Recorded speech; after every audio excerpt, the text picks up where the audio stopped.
Hi, thanks for joining us today. My name is Greg Owen, and I'm the statewide director for the homeless research that Wilder conducts on a statewide basis every 3 years in Minnesota.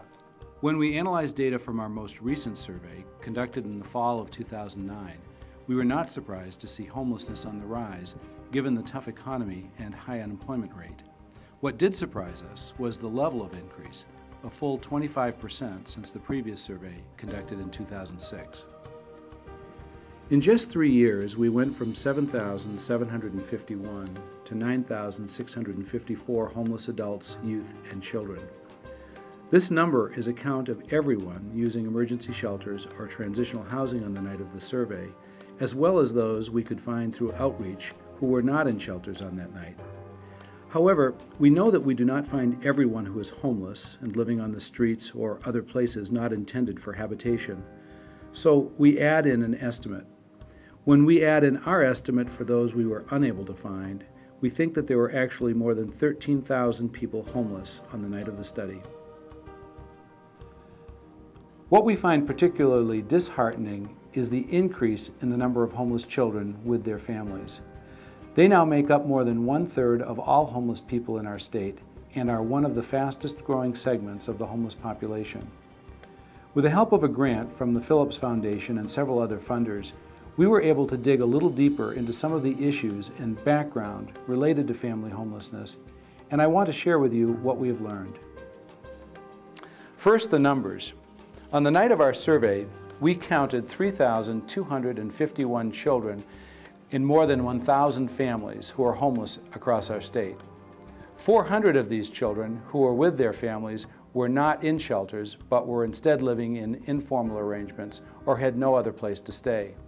Often these families pieced together temporary arrangements, doubling up with friends or relatives for a brief period, but on the night of the survey, they were not able to do so.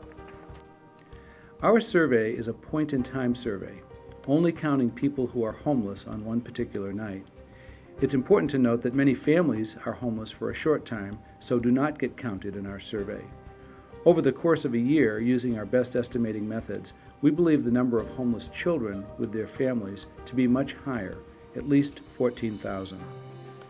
Even after conducting the study for 20 years, I find this number sobering, especially because a full half of homeless children are age 5 or younger.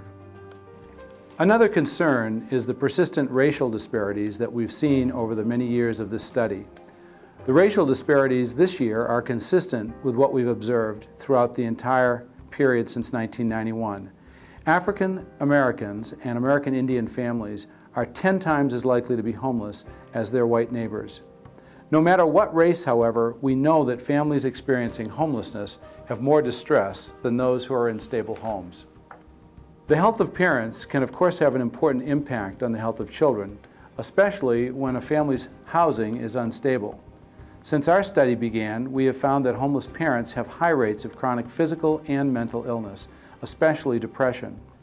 In our most recent survey, we found just under 2/3 who have a chronic or serious health condition, and about 1/3 of those parents who suffer from even 2 or 3 health-related issues. Not surprisingly, their children also have high levels of distress. In addition to the stress of changing and unstable living conditions, homeless children are often exposed to unsanitary conditions, addictive substances, and violence that can affect their own mental health. Our study and other studies show that they have more trouble with relationships than children in stable homes. 1 out of 5 parents report a child with an emotional or behavioral problem that interfered with their daily activities on the night of our survey. We also know children who are homeless experience physical distress. To help us determine overall physical health, we include questions on nutrition and access to health and dental care as part of the study. We know that all of these play a vital role in a child's healthy well-being. Most of us know that healthy eating gives children the essential vitamins, minerals, and fiber they need, and to help them maintain a healthy weight and protect against chronic disease. Dental care is also important to a child's well-being. The pain caused from untreated cavities and tooth disease can cause difficulty concentrating and school absences that can affect a child's ability to succeed. In our survey, we learned that 13% of parents report at least one of their children has a chronic or severe physical health problem. About 12% of parents report that their children were unable to get dental care during the previous year. Fortunately, however, most parents report that their children have adequate access to health care. In fact, during the previous year, only 8% did not. These health and nutrition measures are similar to what we found during the previous two study cycles in 2003 and 2006. We also found that 8% of homeless children who were staying in shelters and transitional programs had missed at least one meal in the previous month because their parents could not afford to buy food.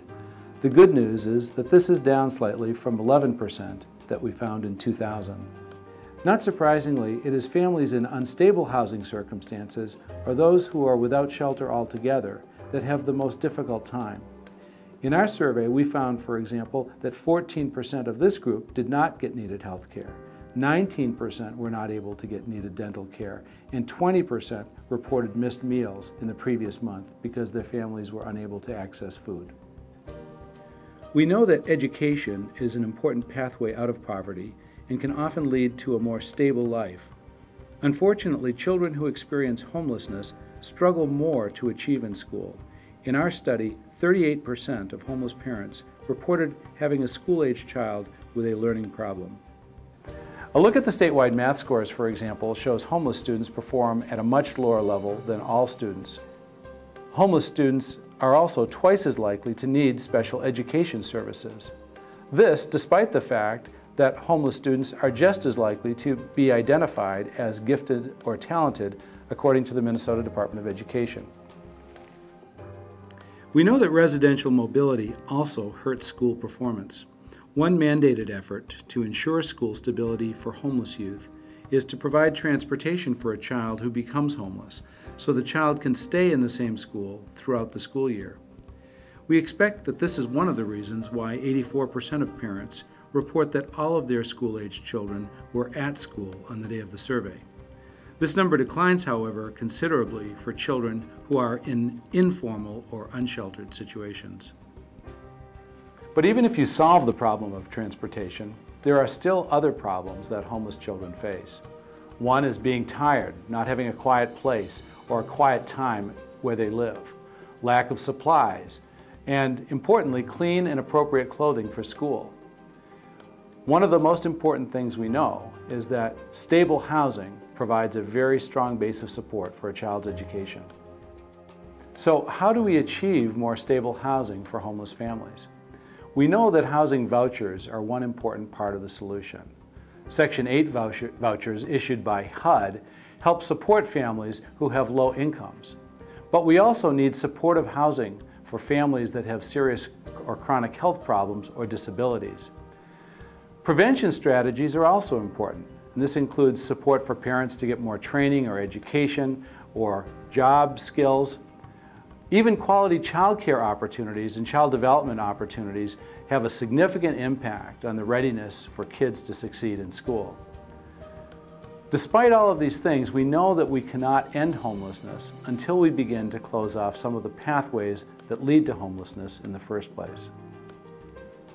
One other important thing that we learned in our research is the fact that experiencing homelessness as a child increases the likelihood of becoming homeless as an adult.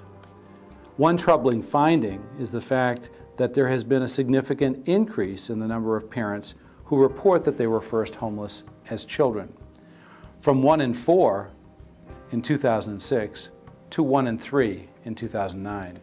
So what do we make of what we've learned as part of this statewide homeless study? First of all, we know that the numbers are up, and this is troubling and requires more concentrated and focused effort in order to try and end homelessness for these families. We also know that we need additional prevention efforts to reduce the likelihood that families will become homeless in the first place. We are fortunate in Minnesota because many of the providers and state agencies have come behind strategies for ending homelessness called the Heading Home Plans. These strategies, now in place in every county in our state, are significant efforts for bringing together a wide range of resources to focus on the very diverse needs that we see in this population. You can be part of these strategies to end homelessness by, first of all, learning about the Heading Home plans in your community or county.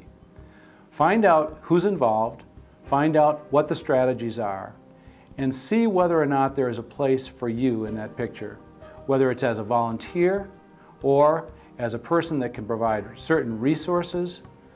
Certainly there is something in some way that you as an individual or as a group that you are part of can come behind these plans for ending homelessness in our state and contribute to our solution. Thanks for taking the time to watch this video.